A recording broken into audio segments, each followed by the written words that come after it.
한 주간 평안하셨지요? 네, 우리 이명옥 집사님께서 기도해 주시고 시작하도록 하겠습니다.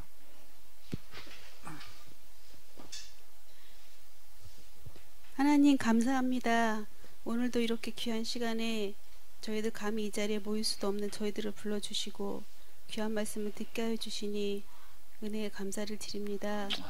하나님, 오늘도 귀한 말씀으로 저희들에게 새롭게 깨우쳐 주실 때 저희들 그 말씀 듣고 하나님 살아갈 수 있도록 인도해 주시고, 하나님 정말 안타까운 것은 더 많은 사람들이 모여서 아버지 하나님 이 생명의 귀한 말씀을 들을 수 있도록 하나님 인도해 주시옵소서. 아멘. 오늘도 모든 공동체 회원과 하나님 듣는 모든 자들에게 함께해 주시고 감사하며 말씀을 전하신 우리 목사님에게도 함께해 주시옵소서. 감사하며 귀하신 예수님의 이름으로 기도했습니다. 아멘. 네, 감사합니다. 또 하루에 고난의 행군 그러면 이북 냄새가 나나? 네, 고난의 행군을 시작하도록 하겠습니다. 로마서를 지금 이렇게 우리가 쭉 나가고 있는데요. 앞에 이제 그 배경과 로마서의 배경과 그 핵심이라고 보여지는 이 칭의의 문제를 다루느라고 조금 그 진도표하고는 좀 다르게 늦어졌는데요. 자, 뭐 혹시 좀 하실 말씀 있으시면 로마서 관련되어져서 질문도 좋고 뭐 느낌 의견도 좋고 하실 말씀 있으시면 좀 해주시면 고맙겠습니다.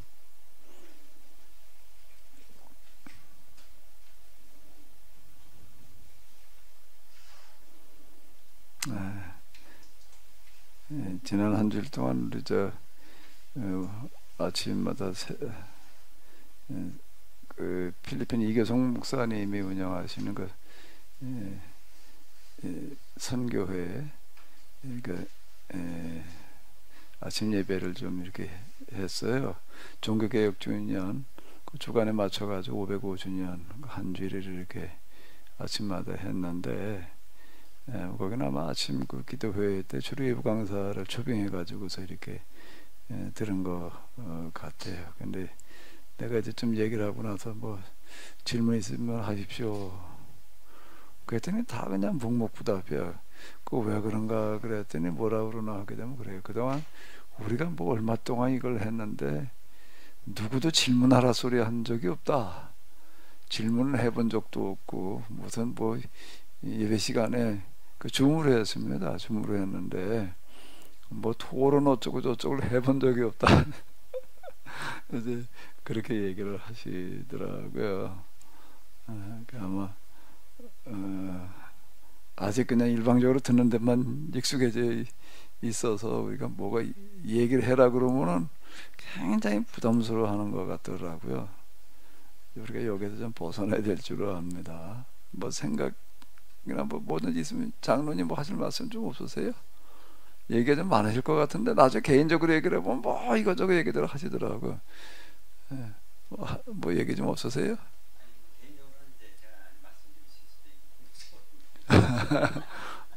박 목사님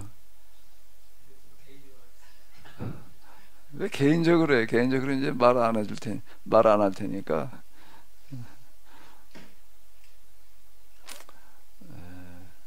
근데 제가 이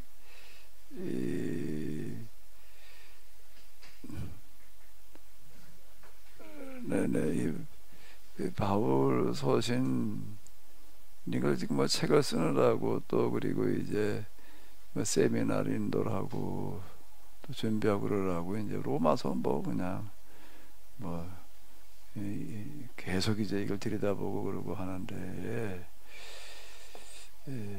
수없이 반복하면서도요 참 이건 너무 놀랍다. 그 당시에 어떻게 이렇게 생각을 할 수가 있었을까? 그 당시에 바울 활동하던 그 당시로 들어가 가지고서 어떻게 이렇게 생각을 할 수가 있었을까라고 이제 계속 생각되는 부분은 뭔가 하게 되면은 1장 우리는 1장 17절 이게 이제 뭐 로마서 전체의 주제다라고 이제 이렇게 생각이 되는데 믿음으로 의인은 오직 의인은 믿음으로 말미암아 살리라 뭐 이제 칭의를 얘기를 했다라고 이제 그러는데 사실 난 그거보다도 훨씬 더 우리가 관심 가지고 참 봐야 될 부분이 하나님을 알만한 것이 모든 이 창조 만물 속에 들어있다. 어느 누구도 핑계할 수가 없다라고 이렇게 얘기를 하는 거가 오늘도 이렇게 얘기하는 거가 사실 쉽지 않습니다. 근데 이제 바울이 활동하던 당시에는 그 유대교인들의 그런 그 배경, 그 유대교적인 기독교인들의 배경이라고 하는 거는 뭔가 아주 그 선민의식으로 꽉 차 있을 때이거든요. 선민의식이라는 게 무슨 얘기가 되는가 하면 아브라함의 후손인 아브라함의 혈통의 후손인 우리에게만 율법이 주어져 있다. 우리만 지금 하나님을 알고 있다. 율법을 통해서 율법이 주어진 우리가 율법을 통해서 우리만 하나님을 알고 있다. 이게 아주 팽배해 있을 때예요. 바울도 그렇게 교육을 틀림없이 받았을 거고요. 바리새인 중에 바리새인 뭐 이렇게 얘기를 하니까 유대인 중에 유대인, 바리새인 중에 바리새인 뭐 이제 이렇게 얘기를 하는데 틀림없이 그런 분위기에서 그런 교육을 받았고 그렇게 살았을 텐데 예수님을 만나고 난 다음에 달라지는 부분들이 이제 그에게 일어나는데 그 중에 하나가 하나님을 알만한 거가 율법을 가지고는 우리에게만이 아니라 모든 사람에게 나타나 있다. 참 이렇게 이게 발상의 전환, 이건 발상의 전환 가지고 정도 가지고는 아마 설명이 안 되고 그래서 사고의 혁명 이렇게 생각할 수 있을 것 같아요. 이렇게 접근한다는 것 자체가 그 당시에는 유대교적인 그런 배경에서는 이게 있을 수 없는 얘기예요. 근데 지금 이 얘기를 하는 거고 그 로마 교회 편지를 쓰면서 지금 1장에서 이렇게 접근을 하고 있다 라고 하는 거가 이게 참 놀라운 거다. 이걸 어떻게 이렇게 생각을 했고 또 이렇게 로마서를 쓰면서 이렇게 접근을 시킬 수가 있을까? 이걸 그 당시 아마 교인들이 받아들일 때는 이게 굉장히 쉽지 않은 문제였을 텐데 우리가 이제 특히 서신이라든지 뭐 성경 읽을 때는 그 당시 상황이라는 걸 꼭 1차적으로 그게 염두에 두어야지 되는 거예요. 제가 이제 그 전에 사무엘 이런 거 뭐 이제 해석을 하면서 거기서 얘기하는 다윗이 하는 일마다 다 하나님께서 함께 하신 거 복 주신 거다 이렇게 얘기를 하는 거는 하나님께서 하신 얘기가 아니라 당시 그 저기 궁중 예언자 제사장들이 그렇게 여론을 호도한 거다. 이제 그걸 그렇게 읽어야 된다. 그렇게 얘기를 하면 거의 다 뭐라고 이러고 성경을 왜 그렇게 써놨냐 말이야. 좀 그렇게 제가 좀 설명을 좀 써놔야지 알지. 이제 이렇게 얘기를 해요. 그럼 아니 그좀 그렇게 내가 금방 얘기한 것처럼 이건 하나님께서 하신 얘기가 아니라 그 당시 궁중 예언자나 선지자들이 다윗이 한 일을 갖다가 하나님께서 하신 거라고 한 얘기다라 이렇게 또 덧붙여놓으면 되지 않냐. 이제 그랬으면 근데 지금 왜 성이 이렇게 써놔가지고 헷갈리게 하냐 이제 이렇게 얘기를 한다고요. 근데 그거는 뭘 무시하고 하는 얘기인가 라고 하게 되면은 지금 사무엘기에 기록되어져 있는 내용은 포로기에 신명기 예언자들이 이제 포로로 붙들려 있는 사람들을 앉혀놓고 그들에게 한 얘기예요. 오늘 우리를 염두에 두고 한 얘기가 아니라고. 그걸 써놓은 게 아닌가. 지금 내가 얘기하는 거가 나중에 이게 성경이 돼가지고 이게 박헌희 목사님이 읽을 거니까, 문어모 목사님이 읽을 거니까 그 사람들이 무슨 뜻인지 알아듣게 하자, 이렇게 쓰는 게 아닌 거예요. 자기들끼리 한 얘기를 쓰는 거예요 지금이야. 그걸 정리해 놓은 거. 그러니까 그 사람들은 다 알아들어 그게 무슨 얘기인지를. 우리끼리는, 제가 늘 하는 얘기가 있잖아요. 우리끼리는 뜨거운 콩나물국에다가 또 뭐야? 또 고춧가루 갖다가 한 숟갈 넣고 난 거기다 후추도 넣어. 그리고 이제 그걸 퍼먹으면서 뭐라 그런다고요? 꼭 뭐라고 그러고 먹어. 그냥 먹질 않았고 시원하다. 우리는 뭔 얘기인지 알아. 그럼 거기다가 그걸 얘기를 하면 이게 진짜 뜨거운 게 시원한 게 아니라 펄펄 끓는 콩나물국인데 거기다가 또 매운 고춧가루 갖다가 한 숟가락 넣은 건데 그걸 우리 시원하다고 먹는데 이거 누가 그렇게 얘기를 하냐고. 우리끼리 그냥 시원하다 그러지. 그러니까 우리끼리 한 얘기였어요. 그 사람들끼리 한 얘기. 우리는 지금 그거를 읽고 있는 거예요. 그거를 읽고 있는 거라. 그게 이제 이렇게 모여져서 나중에 이제 편집해 놓은 걸 지금 나중에 가서 그게 성경이 돼가지고 포로기로부터, 그러니까 그게 구약 성경이 되는 거는 수백 년 뒤에 가가지고서 요하나 벤 자카이 이제 그 이후 망하고 난 다음에 로마제국이 망하고 난 다음에 가가지고서 이제 그게 구약 성경이 정경화되어지는 어떤 이제 이런 거라. 그 전까지 그 얘기하는 사람, 쓰는 사람, 성경을 쓴다고 이렇게 생각하고 쓰는 사람이 없는 거예요. 그럼 그걸 감안하고 읽어야 되는 거예요. 이 사람들 포로기에 그 쬐끄만 회당에 모여가지고서 주고받은 얘기들이었다. 그럼 그게 무슨 소리를 한 거냐는 거를 염두에 두고 있지를 않고 그냥 이건 1.1에도 틀림없는 하나님의 말씀이지, 요것만 가지고 읽어. 이제 그놈의 1.1핵 때문에 이제 이게 망해. 이게 이제 1.1에도 틀림없는 하나님의 말씀이야. 근데 거기 뭐라고 쓰여져 있어? 다윗이 군대를 이끌고 그냥 주변 나라 쳐들어가 가지고도 다 저기 뺏어오고, 이건 주춧돌까지 빼와 집을 헐어버리고 기둥 뿌리를 뽑는다는 얘기가 원 세계 역사의 약탈 전쟁 가운데에서 약탈을 가가지고서 기둥 뿌리 주춧돌까지 들고 오는 얘기는 다윗밖에 없을 거예요. 일본이 우리나라에 와가지고도 그렇게 해나 쓸만한 집 다 헐어가지고 제목 빼갔나? 예? 그건 아닌 거야. 그것도 명목이 뭔가 하면 또 하나님 성전 짓겠다고 또 이걸 갖다 쏴놨다는 거예요. 근데 하나님께서 함께 하셔서 그 전쟁 이기겠다 이래나 버리면은 이게 1.1도 틀림없는 하나님의 말씀이야. 이제 이렇게 읽어내려가는 거예요. 어떤 사람이 이렇게 얘기를, 제가 뭐 이거 해석을 해, 왜 해석을 하냐? 성경 말씀 쓰여졌으면 쓰여진 대로 그냥 믿으면 되는 거지 무슨 해석이 필요하냐? 또 이제 이러고 나오는 이제 사람들이 있어요. 요번에 이제 우리 포럼에서 얘기할 권영경 교수님인가? 그분이 쓴 책을 이제 좀 내가 그러고 보니 갈라디아서 가지고 박사학위를 받았대. 로마가 제 바울이 전공이에요.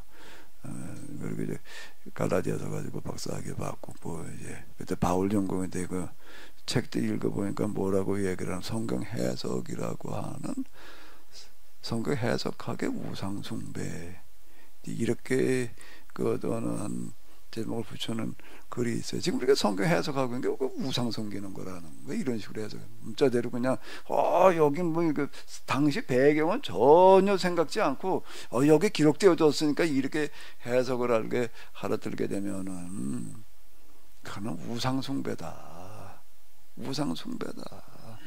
이제 이 우상숭배고 가현설이다. 이제 이런 식으로다가 이제 얘기를 해서 이거 좀 얘기가 좀 되겠다 나가지고 이제 그러고 있는데, 로마서를 얘기하면서도 그분도 아주 상식적인 얘기부터 시작을 하는 거예요. 이거는 바울이 지금 로마에 있는 교인들에게 써보낸 거다. 그럼 그 사람들에게 한 얘기죠. 오늘 우리에게 하는 얘기가 아니다. 근데 이게 하나님의 말씀이라고 그러고 우리가 읽으려고 한다면, 읽고 그냥 이게 하나님의 말씀이다 그러면 이게 우상숭배가 된다는 거예요. 이제 그게 이 여러 가지 과정을 거쳐서 그 당시에 바울이 왜 그 말을 했는지 1차적으로 필요한 건 배경에 대한 이해다 말이야. 어떤 배경 속에서 어떤 상황 속에서 이런 소리를 왜 했느냐. 그리고 난 다음에 가가지고도 또 몇 단계를 거쳐가지고 그럼 오늘 우리는 이렇게 돼야 되는, 그걸 무시해버리고 그냥 이걸 읽어버리게 되면은, 그럼도 나는 하나님의 말씀을 읽고 있다라고 하는 이런 착각에 빠지는 어떤지 그런 경우들이 허다하다 이제 이걸 이제 지적하는데, 뭐나 100번 공감하는 게 맨날 내가 하는 소리 아니에요. 이 성경이 물론 우리에게 하나의 말씀을 드리면 해석을 하고 난 다음에 얘기지, 1.1헥토라고 하는 왜 어떻게 그런 거는 그렇게 잘 기억대로 할까? 1.1헥토 틀림없는 하나님의 말씀이라는 그 생각을 하니, 1.1헥이라는 게 어디에 나오는 얘기예요? 목물 목사님, 누가 언제 한 얘기, 성경 어디에 그 얘기가 나오지? 산상수훈에서 5장에 예. 그 율법에 대해서 예수님께서 하신 얘기 1.1획이라는 거 어디다가? 그러니까 율법이야. 성경 대해서. 전체가 아니야. 난 율법의 선제자를 폐하러 온 것이 아니다. 그리고 나서 하시는 얘기잖아요. 율법의 1.1획도 이게 이제 아주 마태는 굉장히 중요한 얘기를 지금 우리에게 남겨놨어요. 야, 이제 예수님 오신 다음에 이제 구약 뭐 율법까지가 그건 이제 다 폐해진 거야. 그건 아무것도 아니야. 그 원래 모학 선생이었고 뭐 그림자였고 뭐 이제 거기다가 이제 예수님 이후에 다 이제 폐지된 거야 라고 생각하는 경향이 우리 계신 게 지금 팽배해 있다고. 율법 가지고 그건 왜 그걸 또 그것도 다 폐기된 놈을 가지고 들고 나와가지고 떠드느냐 이렇게 이 생각을 한다면 그걸 경고하는 얘기야. 지금 난 율법의 선지자를 폐하러 온 게로 완성시키러 왔다. 율법의 1.1획도 어떻게 된다는 게 성경에는 1.1획 틀리면 하나님 말씀이 이렇게 얘기하신 건가? 그 1.1획을 갖다 써먹기를 갖다가 엉뚱한 데다 갖다 써먹는 거야. 지금 성경 1.1획도 틀리면 하나님 말씀이다 말이 이렇게 읽고 있는 거야. 1.1획을 그렇게 그런 뜻으로 하신 얘기는 구약법의 1.1획도 틀림없이 이루어지리라. 천지는 사라질지언정 율법 1.1획도 폐하지 않냐고 다 실현되어지리라. 율법, 구약법이 얼마나 중요한지를 얘기하시면서 뭐 나는 너에게 말하는 이제 그걸 다시 해석을 해놓으시는 건데, 이제 구약법이 이제 이런 식으로 실현되어지리라. 나는 너에게 이르노니라는 식으로 실현되어져야 된다는 걸 얘기를 하실 때 1.1획이라고 하는 그런 표현을 쓰신 거지. 성경은 1.1획도 틀리면 하나님 말씀이니까 문자적으로 여기 이렇게 기록되어졌으니까 하나님 말씀이야. 누가 그렇게 써먹으라고 그랬어. 지 멋대로 하고 있는 거예요. 그게 이제 우상숭배라는 거예요. 그래서 이게 우상숭배도 하고 앉았다 이제 이렇게 얘기를 해서 야, 나보다 더 세게 얘기하는 사람도 있다 내가 지금 이제 그랬는데요. 이제 나는 이걸 보면서 참 사도 바울이야말로 그 당시에 진짜 얼마나 열린 사고 방식을 가지고 접근을 하고 있는가. 우리만 하나님을 알고 있다, 우리에게만 하나님의 계시가 주어져 있다, 이렇게 얘기하는 분위기 속에서 모든 사람에게 다 하나님을 알만한 것이 주어져 있다. 그거 대단한 용기야. 그렇게 생각한다는 생각도 대단하지만은 그걸 꺼리낌 없이 이렇게 말한다라고 하는 그 용기도 대단한 거 같아.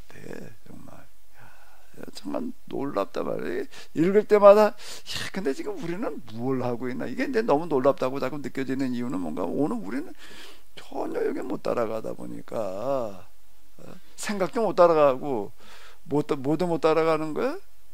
내가 그렇다라고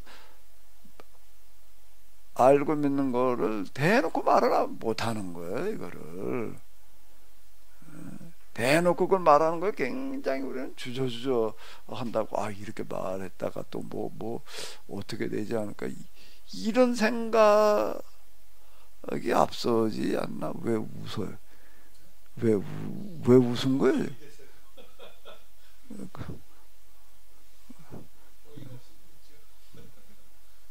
이 말 했다가 괜히 이게 우리는 너무 많잖아요. 그러니까 자꾸 개인적으로 얘기하겠다고 그러는 거 같아.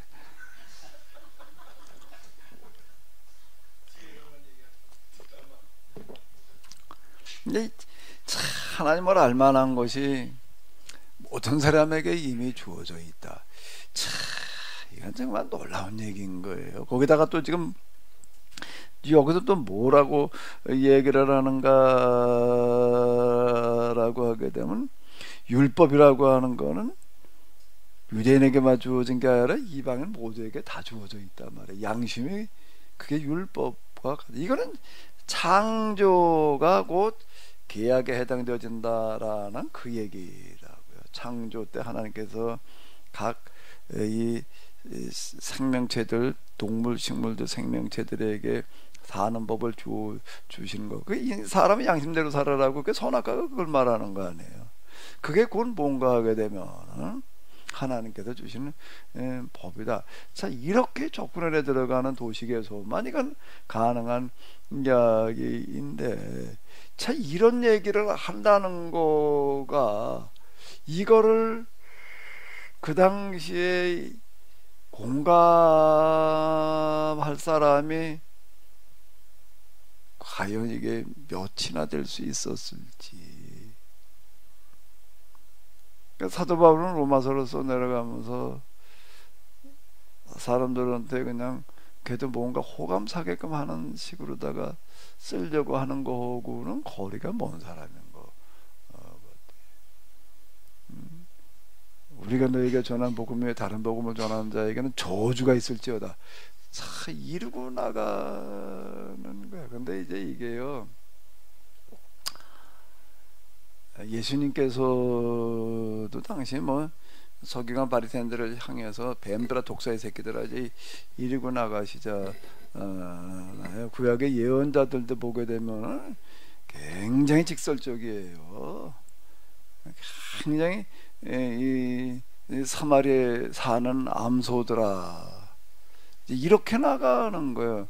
사마리아에 사는 암소들아라고 얘기를 할 때 사마리아 사는 암소는 게 북왕국이니까 이제 북왕국의 중심지가 이제 사마리아. 그 암소라는 건 누굴 말하는 거겠어요? 송아지 얘기하는 걸까요?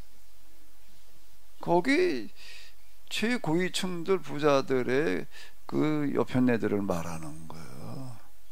근데 그걸 암소들아라고 번역에 그 연자가 들어가야지 이게 맞는 거예요.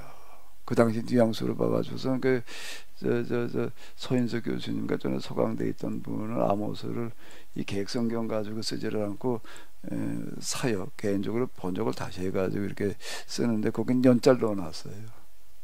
이년들아 이 새끼들아 이거 그러고 나가는 거예요. 당시 최고위층을 향해서 연자 붙이는 거예요.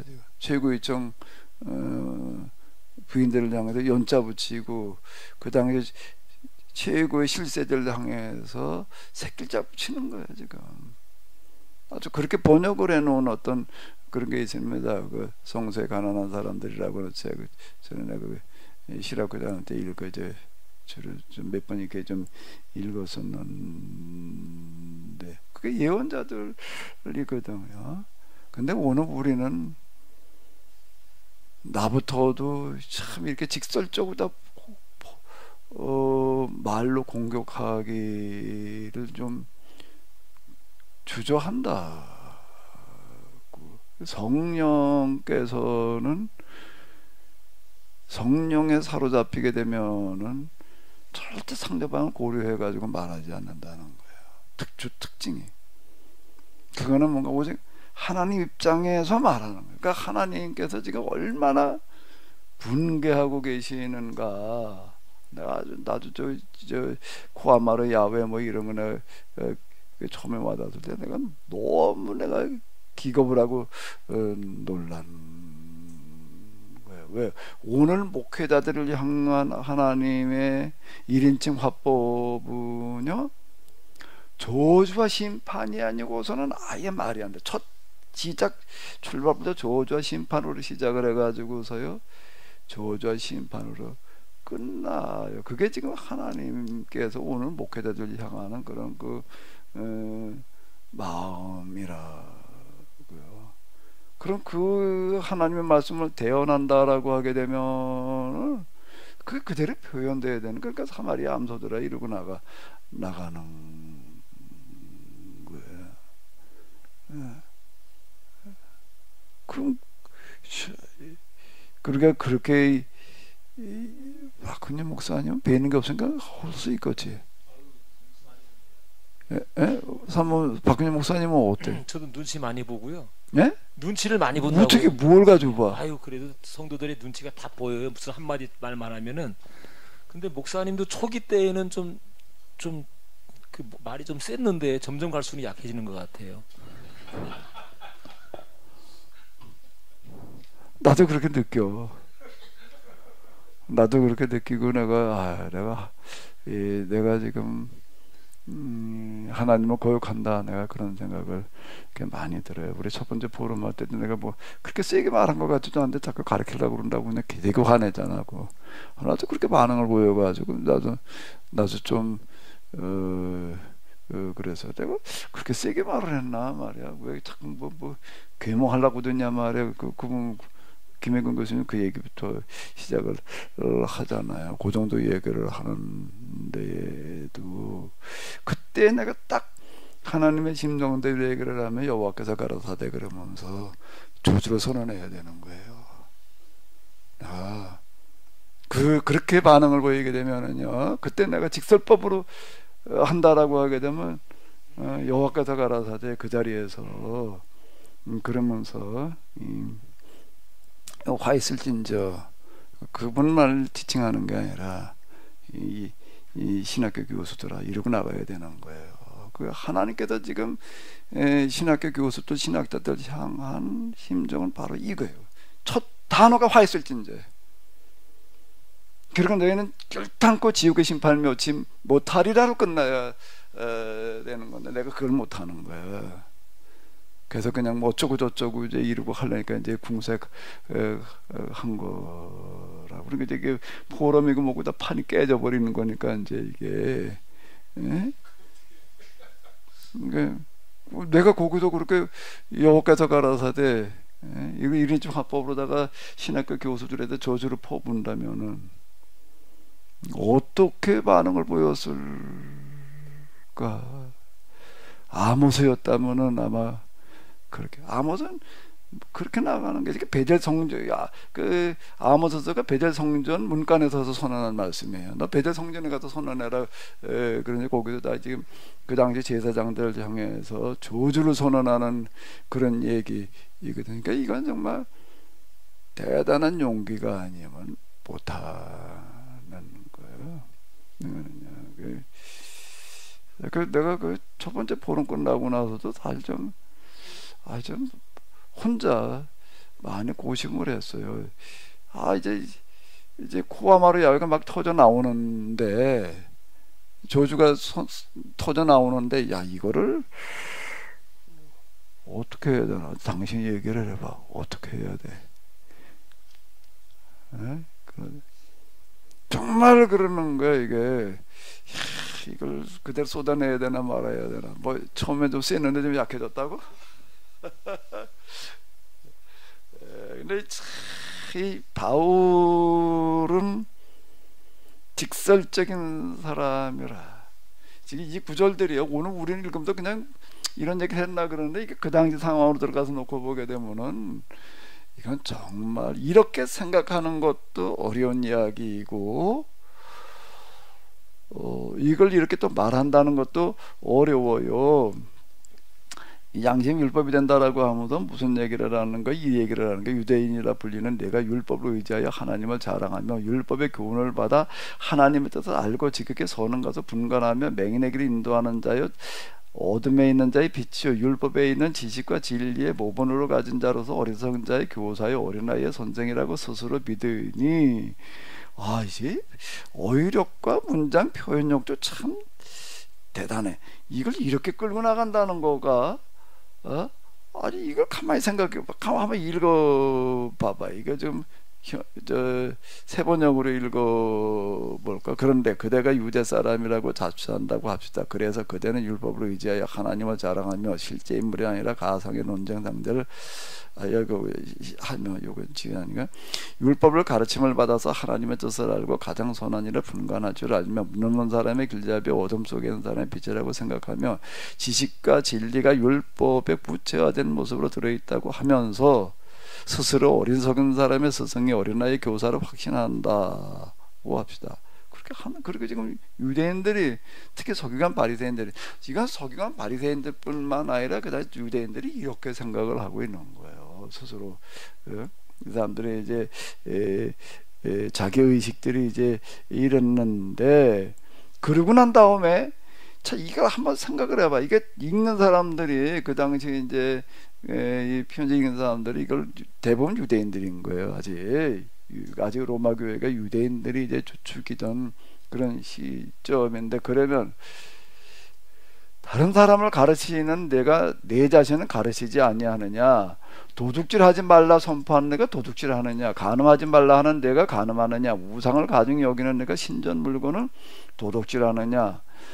율법을 자랑하는 내가 율법을 범함으로 하나님을 욕되게 하느냐? 기록된 바와 같이 하나님의 이름은 너희 때문에 이방 중에서 모독을 받는도다. 자 이렇게 얘기를 한다는 거예요. 그럼 유대인들의 입장에서 이 얘기를 읽으면 이게 어떨까? 찔끔할까? 분개할까? 참 진짜 내가 이렇게 생각하고 이걸 받아들일 수 있는 사람은 사실 기대하기 어려운 게 사람은 정말 이게 뭐라고 그래야 되나 몰아붙여도 분수가 있지. 예? 이렇게 몰아칠 수는 없는 얘기야. 뭐라고? 내가 내 자신을 다른 사람을 가르치면서 너 자신을 가르치지 않느냐 말이야. 도둑질하지 말라 선포한 내가 도둑질하느냐? 간음하지 말라 하는 내가 간음하느냐? 우상을 가진 여기는 내가 신전물을 도둑질이니까 누구한테 쓴 얘기일까라고 할 때 유대인 중에서 도둑질하는 사람, 간음하는 사람, 신전 물고 훔치러 다니는 사람한테 헌소리일까? 유대인들이 이스라엘의 팔레스타인에도 그만 세계각지 흩어져 있는데 어디 가도 도둑질하고 간음하고 우상 신전에 물건 훔치나? 그랬을까? 그건 아닌 거예요 이게.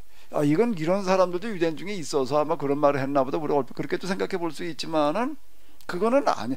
그 사람도 일부 때 그 사람한테 지금 편지를 쓰겠어요 지금은?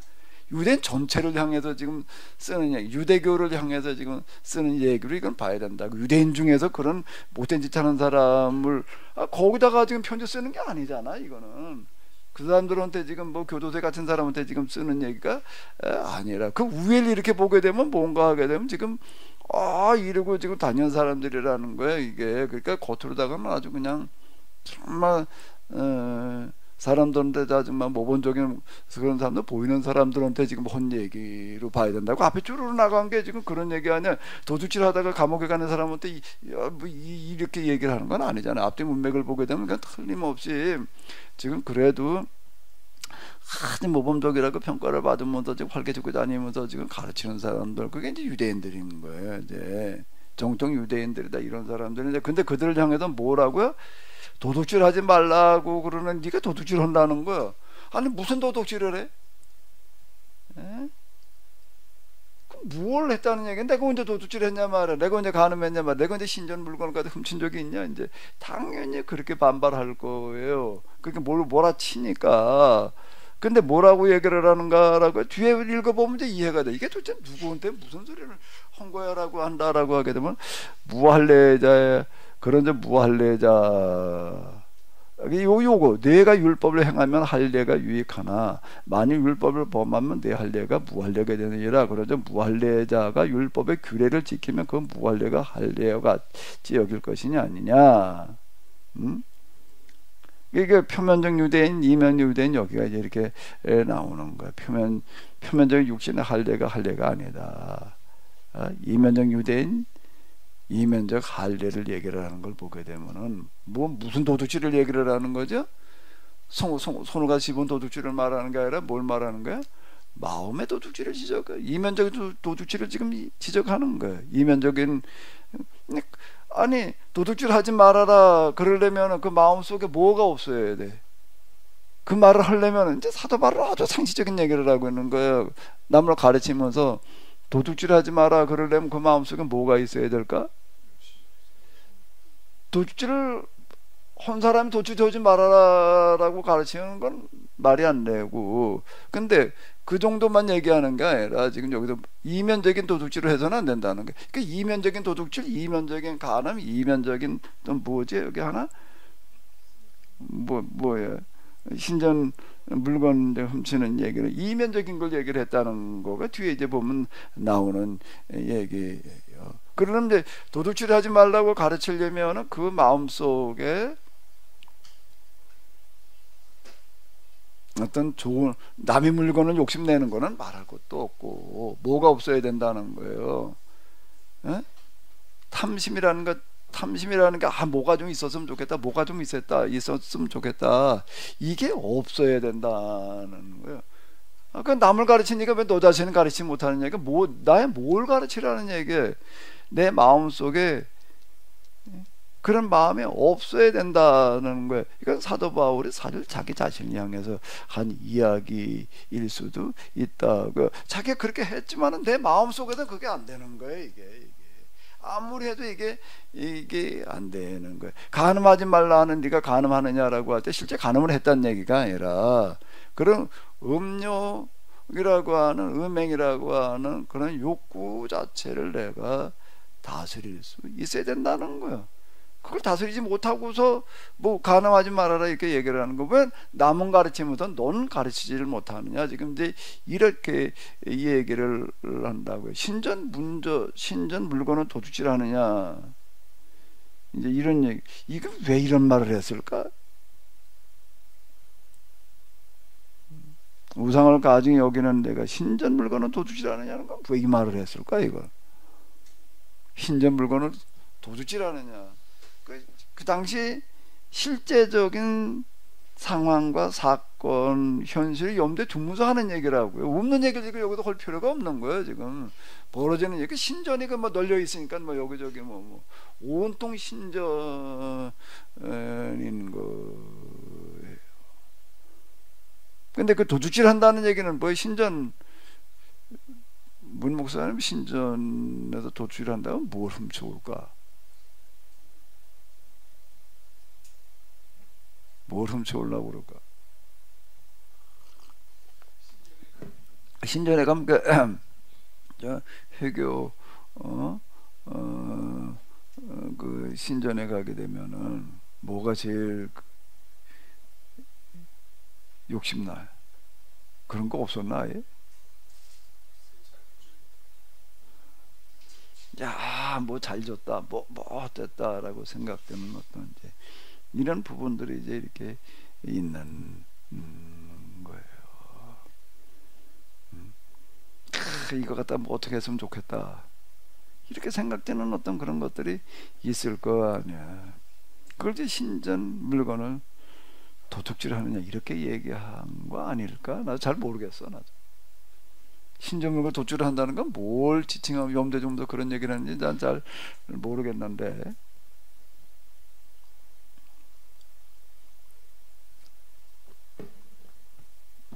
하나 분명한 거는 에베소에서 선교할 때에 거기 아데미 신전이 있었잖아요. 마술사들이 그냥 아주 뭐 많았고 마술의 도시에 그러니까 여기 이제 신전, 아데미 신전, 우상 숭배, 그리고 또 이제 마술, 이제 종교적인 사기극인데 다 이제. 근데 바울은 거기서 지금 이제 회당에서 두란노소원에서 이제 뭘 하나 하게 되면 이제 선교를 하는 거야. 그러니까 완전 우상 도시 속에서 선교를 하면서 나중에 이제 뭐 보면 이제 나타나는 현상이, 마술하던 사람들이 스스로 마술을 포기하고 마술책을 다 불질러 버렸다. 근데 그게 뭐 얼마라고 기록되어져 있죠? 은 5만이 그거 갖다가 뭐 요즘 돈으로다가 환산해 놓은 거 보니까는 수십억 원이더라고. 그 스스로 갖다가 불질렀다는 거야. 아예 나는 이제 마술 안 해. 그럼 그런데 그래서 어떻다고? 안 하는 건 좋은데 그럼 그 마술책은 팔면 되잖아. 어? 어이, 집어치자. 근데 갖다 팔면 이게 수십억 원어치인데 그걸 어떻게 했다는 거야? 팔면 어떻게 될 테니까. 또 다니면 또 말도 안 되는 짓거리 하고 돌아다닐 테니까 내가 안 하는 것도 중요하지만은 그 짓거리 못하게 된다는 생각에서 그걸 스스로 불질렀다는 거예요. 그게 바울의 역량이었다는 거예요. 이게요. 바울의 역량이었다는 거예요. 그리고 그 다음에 또 나타나는 현상은 뭔가 하게 되면은 그 이제 마술의 도시인데 마술의 도시, 우상의 도시야. 우상의 도시, 마술의 도시. 마술의 문제는 어떻게 해결되는가? 마술 하던 사람 스스로 마술을 포기하고 마술책을 불질러 버려가지고 그 얘기는 뭔가 그 다음 때 교회로 왔다는 얘기가 되는 거라 이제. 예? 그 다음에 이제 우상의 도시, 아담의 신전에서는 어떻게 했다는 얘기예요? 신전에 이제 더 이상 오는 사람이 없어가지고 이게 문 닫게 생긴 거야 지금. 그 신전이 문 닫아서 뭐 제사장들이 와서 난리 치는 게 아니라 지금 누가 난리를 치는 거야? 신전 길목에서 그냥 쭉 저 어디 가면 뭐 파는 거 있잖아. 뭐 절이나 이런 데 가면 뭐 앞에 뭐 소품 파는 이런 데서 이게 안 팔려가지고 지금 이제 장사가 안 되니까 지금 폭동이 일어나는데 그 모이던 군중들의 소요 사태에 해당될 만큼 많았던 거예요. 일부가 그러는 게 아니라 이 사람들 이제 반발. 그 소품 파는 사람도 아담의 신전과 관련된 사람들 다 모여가지고 지금 소요가 일어나서 거기에 이제 관리들이 다 출동하고 뭐 그러는 이제 일이 일어나는데, 근데 이제 바울의 무혐의로다가 이제 이렇게 풀려난다고요. 왜 무혐의였죠? 이제 그 관리가 받아 묻는 거예요. 이 바울을 고발하니까는 그럼 바울이 아담이 신전을 모독한 적이 있냐? 없다는 거예요. 신전 모독이라는 건 뭐 그건 우상 신전에 불과 이런 말을 안 했다는 거예요. 그 우상 신전에 불과하다 그런 거 모독이 되는 거지. 신전 모독죄가 되는 그렇게 말한 적이 없다는 거예요. 사도 바울은 아담 신전까지 우상 섬기는데 이렇게 말한 적이 없다는 거예요. 그러면 아담의 신을 모독한 적이 있는데 아담의 신을 모독한다는 건 뭐예요? 아담의 신이 아니야. 이렇게 말한 적이 있냐? 없다는 거예요. 그러면 신전도 모독하지 않았고 아담의 신도 모독하지, 그럼 무엇 때문에 무슨 근거로 이 사람을 갖다 고발을 하느냐? 이제 뭘 잘못했냐? 그건 뭐 할 말이 없는 거지.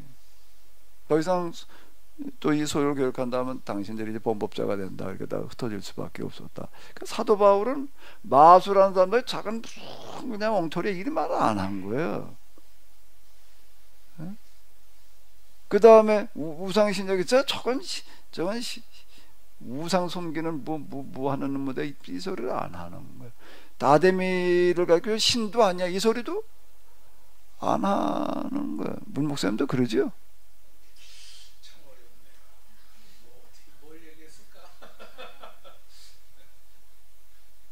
뭐 그죠? 어느 정도는 뭐 대정에 구원 없어 어쩌고 저쩌고 그건 믿어가도 구원 못 받아.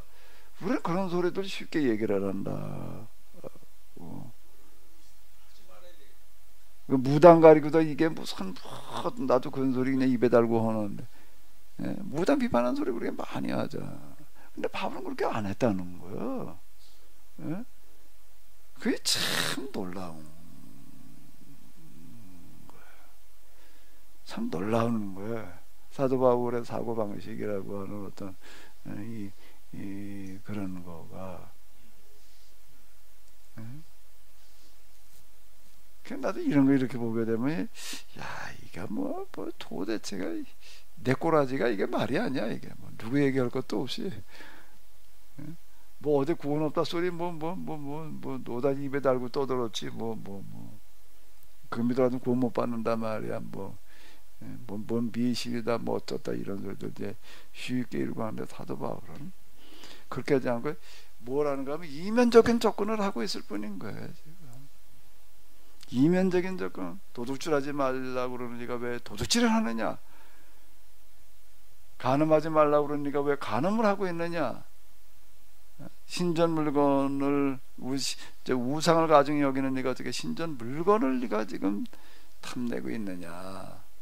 자, 이 차원을 얘기하고 있는 거예요. 그게 뭔가 그러면 에베소를 바꿔놓는 거예요.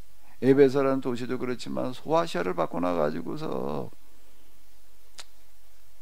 에베소의 마술이 사라지고 아담의 신전이 황폐화되어지고 거기만 그러는 게 아니라 소아시아 전역에 교회가 들어서는 그런 일이 벌어졌다.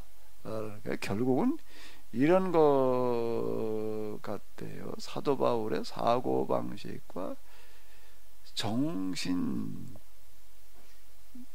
수준의 승리인 것 같아요. 이보다 더 큰, 더 위대한 사고방식과 정신 그리고 실천을 할 수 있는 게 있을까?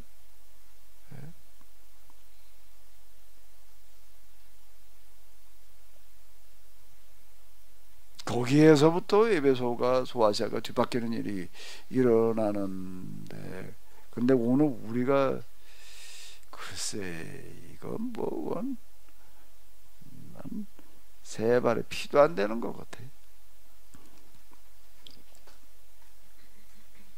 내면의 문제, 생각과 마음의 상태를 집중적으로 분석을 해가지고서 이걸 가지고 지금 거론하고 이면적이라는 용어를 이렇게 쓰고 있는데,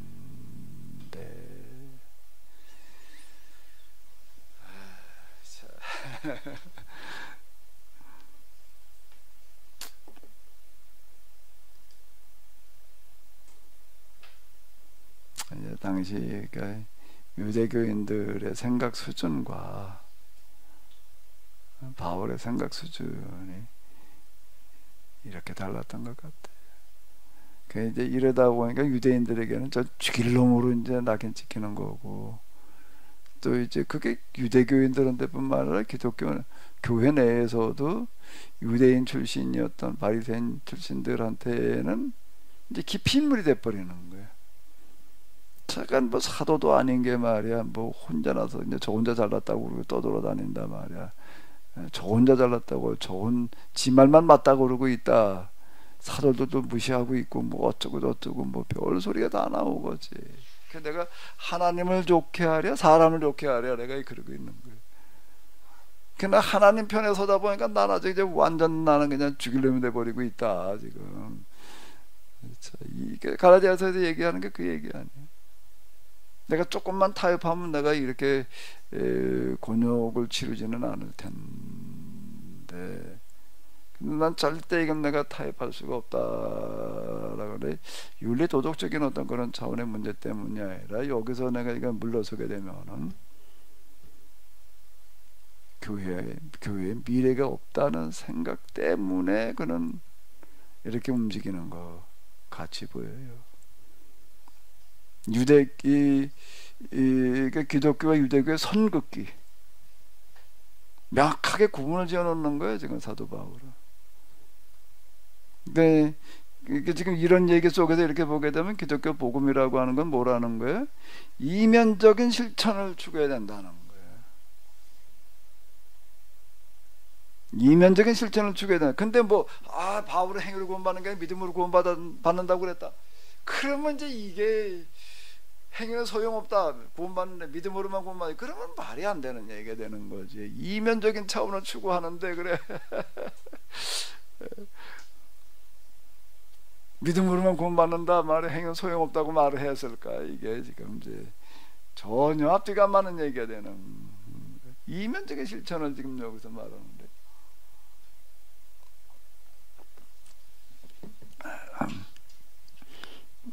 그래도 뭐 안 졸고 치다 보네. 당신은 도둑질 한 적이 있어 없어?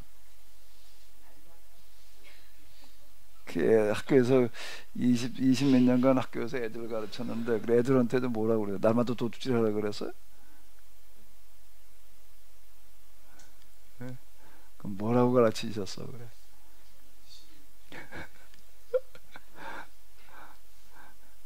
그러니까 바울은 사람들이 참 쉽게 가까이 하기가 어려웠을 것 같아. 이렇게 말을 하고 있으니 이현웅 장로님 같으면 딱 내 마음에 든다 그러셨을 것 같아요. 그죠? 이현웅 장로님은 도둑질 한 적이 없으실 것 같은데 마이크 좀 한번 집어보세요. 네. 이현웅 장로님도 도둑질 한 적이 있으시다고요? 많죠.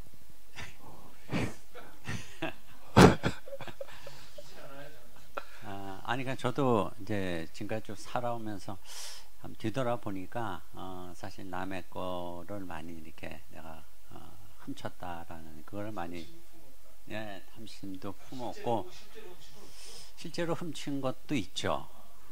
예, 그러니까 뭐 아니, 그러니까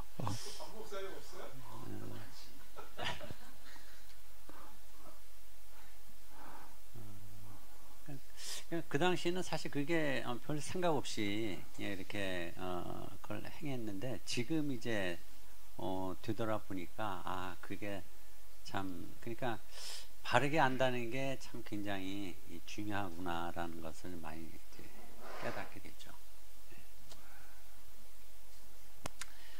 이제 뭐 박 목사님 뭐 할 얘기가 있어요? 뭐 훔친 게 뭐가 많다며? 그러니까 이 부분들을 이제 우리가 이렇게 보게 되면은요, 바울은 행위가 상관없이 구원받을 수 있다라고 말했다라고 말하는 거는 이게 앞뒤가 안 맞는 얘기인 것 같아요. 여기서 이거 얘기를 하니 이런 것만 이렇게 보더라도요, 다 이런 식으로 다 지금 로마 교회를 향해서, 근데 이게 로마 교회에 지금 이제 이 편지를 써보내고 있다라고 하는 건데, 이것 자체가 이제 뭘 얘기를 하는가라고 하게 되면 사도 바울은 복음을 전하면서 예수님을 믿는다라고 하는 것은 이런 사람이 되는 거다. 도둑질하지 않고 간음하지 않고 신전문절 물론 훔치지 않은 사람이 되는 거다 라고 하는 거를 표면적으로가 아니라 뭘로요? 이면적으로 그래야 된다, 이렇게 가르쳤다는 거가 된다.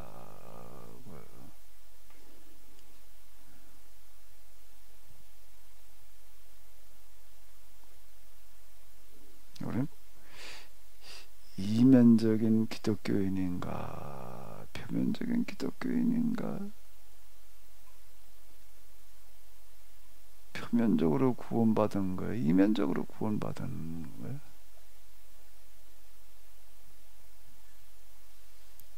문 목사님은 표면적 교인이에요, 이면적 교인이에요? 오늘 분명해진 것 같은데요. 표면적. 그 이면적 설교를 했어요, 표면적 설교를 했어요? 말로는 이면적인 거 해보고 싶은데, 말로는 해보고 싶은데 네. 바로 하면 되지 뭐. 근데 영 아닌 것 같아요. 그동안 한 설교가 이면적인 설교를 한 거예요, 표면적인 설교를 한 거예요? 자꾸 물어보실수록 괴롭네.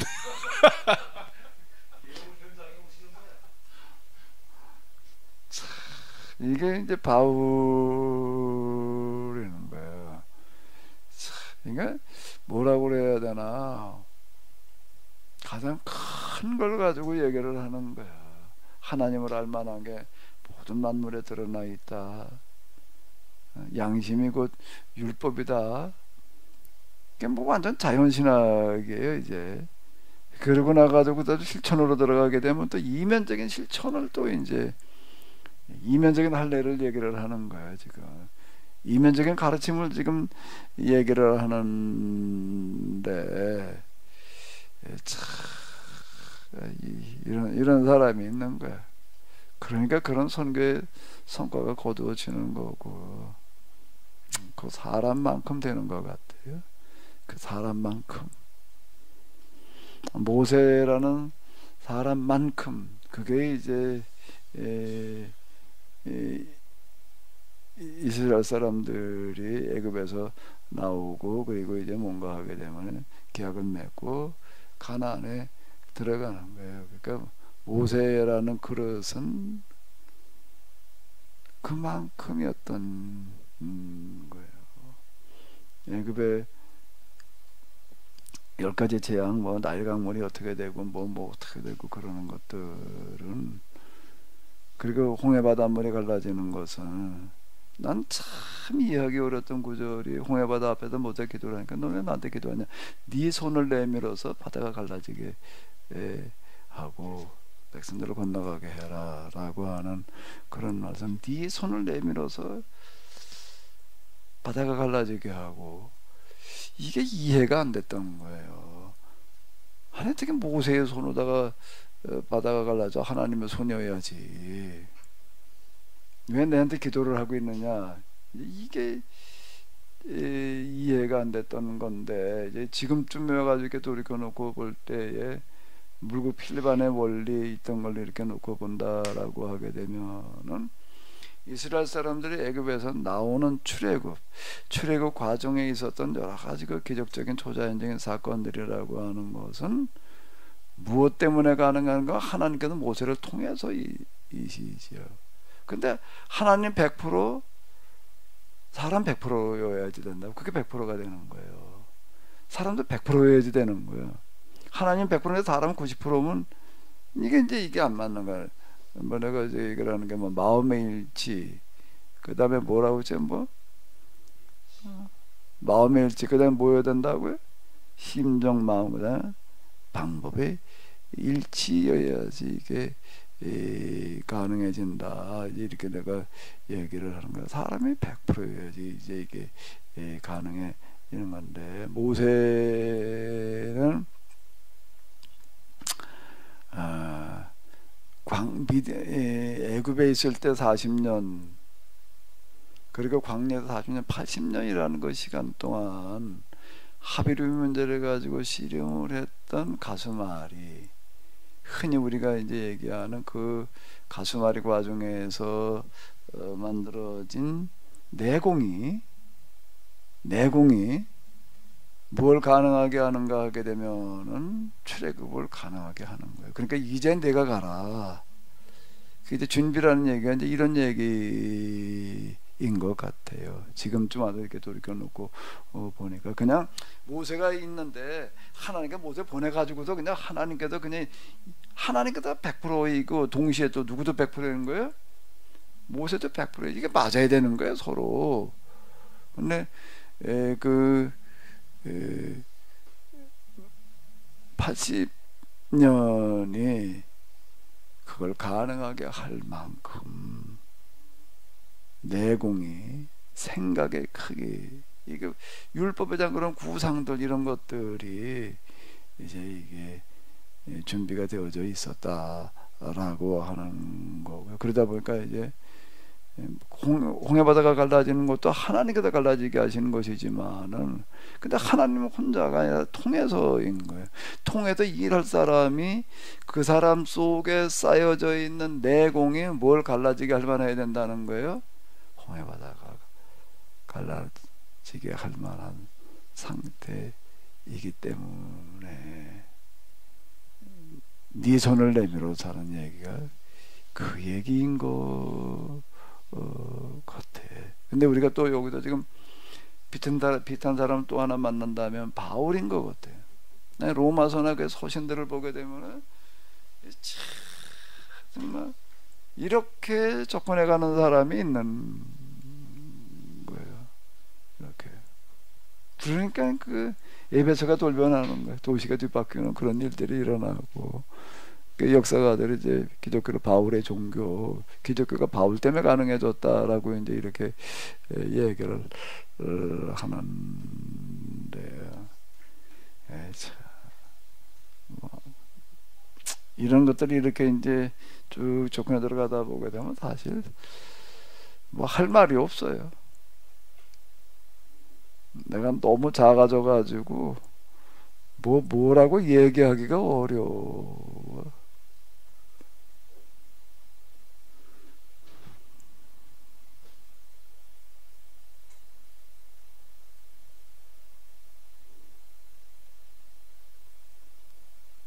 요 구절은 뭐를 얘기를 하는 걸까?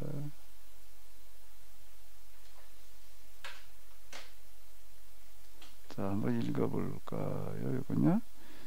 그러나 우리가 하나님의 의를 내가 사람의 말하는 대로 말하노니 진노를 내리시는 하나님이 불의하신다. 결코 그렇지 아니하리라. 만일 그러하면 하나님께서 어찌 세상을 심판하시리요. 그러나 나의 거짓말로 하나님의 참되심이 더 풍성하여 그 영광이 되었다면 어찌 내가 죄인처럼 심판을 받으리요. 또는 그런 선을 위하여 악을 행하지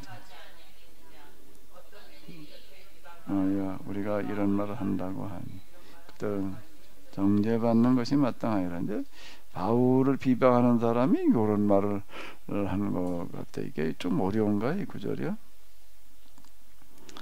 만일 이런 논리를 편다면 결국에 가서는 우리가 악하면 악할수록 하나님께는 더 좋은 일이 된다는 말이 되고 맙니다. 이렇게 이런 말 하는 사람은 파멸을 당합니다. 그런데도 그 중에는 내가 이런 설교를 하고 또 하고 있다고 떠드는 사람들도 있습니다. 이래가지고 이제 이 말을 하는데요.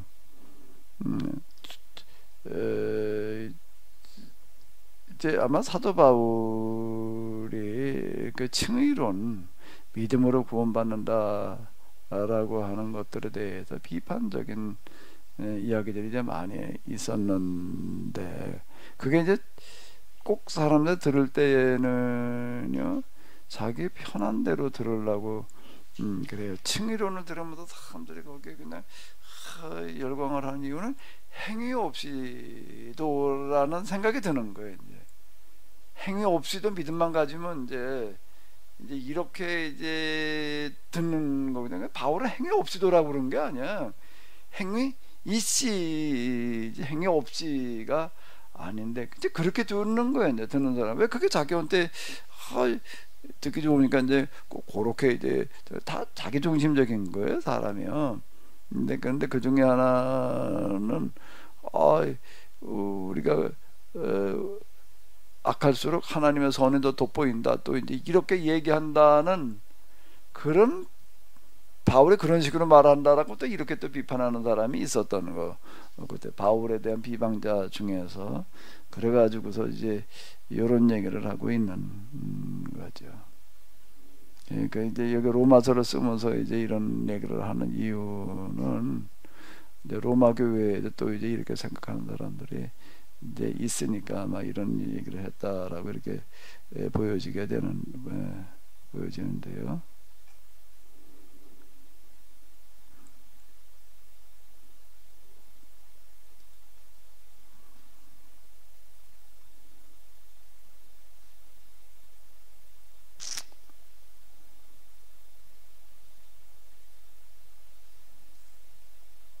뭐 3장 21절 뭐 이런 거는 지난주에 다 이렇게 그 핵심 부분을 다루면서 이제 봤던 거니까 그냥 넘어가도록 하는데요.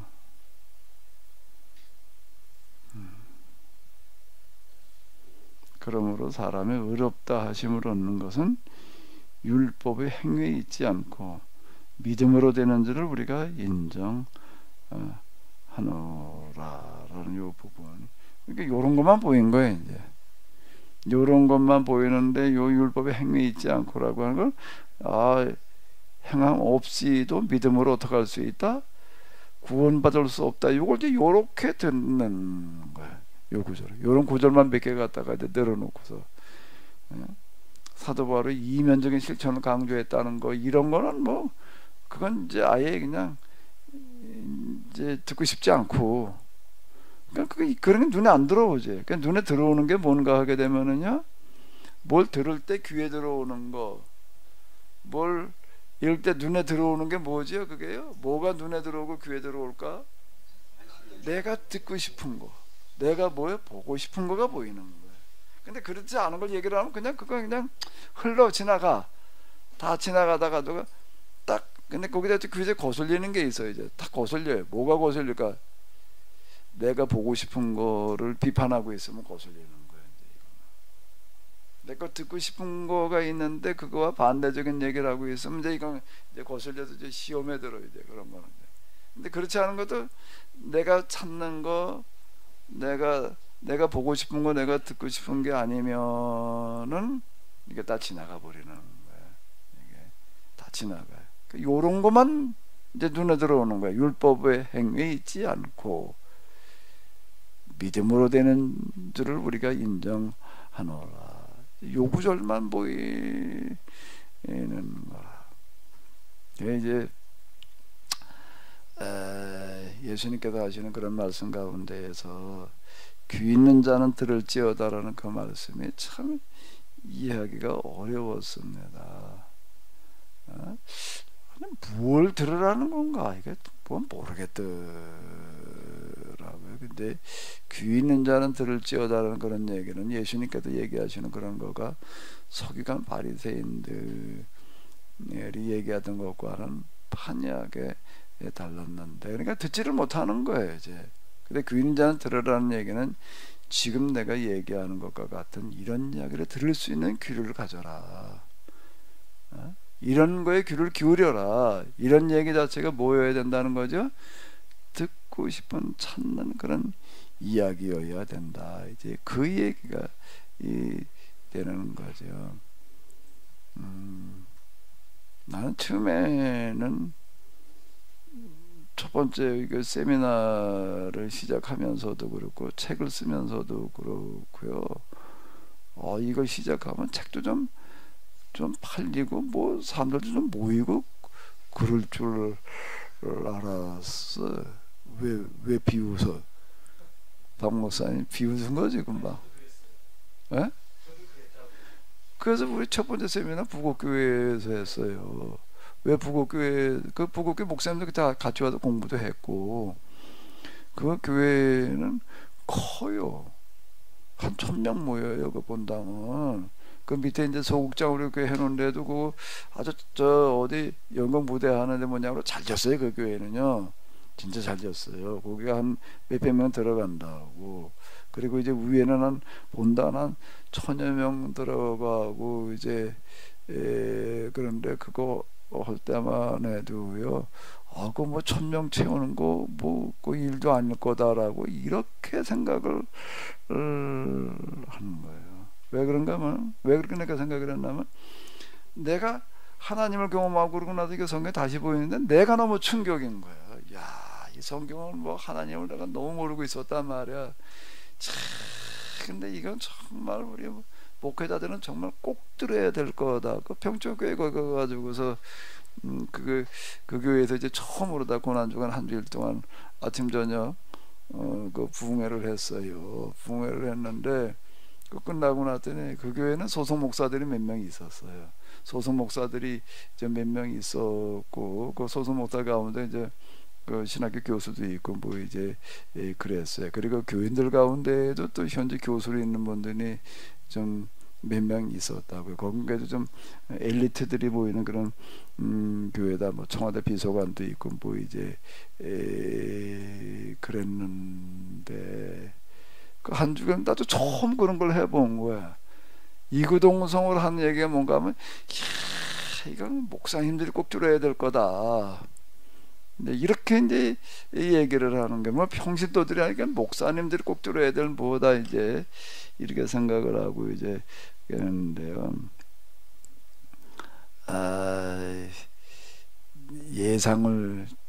예상이 전혀 빗나가는 게 정말 매는 사람이 없는 거예요. 그러니까 알려지질 않아서 내가 이제 처음에 이렇게 생각을 했는데 알려지질 않아서가 아니라 알려져도 안 되더라.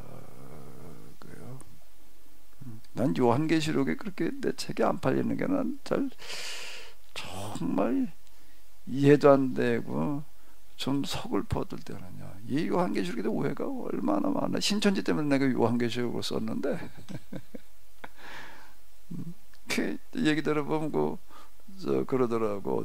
우리 감독의 평신도 집에 갔다 어떤 분이 이번에 감독님이 그 집회 시작하면서 요한계시록 책을 들고 나와서 내가 그동안 요한계시록 책을 많이 읽어봤지만 이 책만큼 요한계시록에 대해서 명확하게 써놓은 책이 없다. 이렇게 아주 그거 책을 광고라고 소개를 하더라. 그러면 좀 팔려야 될 것 같은데 거짓말처럼 안 팔려요. 야, 그렇게 해도 안 팔려. 그럼 거기 왔던 사람도 좀 뭔가 하고 좀 사보려고 그럴 것 같아. 현재 감독이 나와서 그렇게 얘기를 하면 좀 그래도 좀 사보라고 하는 얘기인데도 안 팔려. 그러니까 이제 이게 사람들이 자기들이 찾는 거 혹은 맞아야지 홍을 하려고 그러지. 자기 돈 들여가지고 100명, 200명 그냥 책을 돌렸는데도 나중에 확인해 보면 읽는 사람이 별로 없더라. 또 책 줬는데도 안 읽더라 말이야. 근데 뭐 또 읽으려고는 했겠지. 좀 읽어보니까 어떤 거야? 자기 입맛에 안 맞는 거게. 참 이게 이제 우리가 부딪히는 어떤 한계인데 예수님께서 귀 있는 자는 들을지어다라는 그런 말씀에 내가 참 단식이었던 거예요. 그 얘기는 왜 이런 말씀을 하실까? 이거 알아듣는 사람이 없는 거예요. 와서 병 고침 받겠다고 그냥 뭐 몰려주는 사람은 있는데 이놈의 말씀을 깊이를 알아듣는 사람이 없어서 이제 하셨던 그런 얘기인데요. 빵 목사님 조용하네. 2분 지났네. 이런. 2분 지났습니다. 10분 쉬었다가 하도록 하겠습니다. 50분이 아니라 52분이라고 그랬겠네요.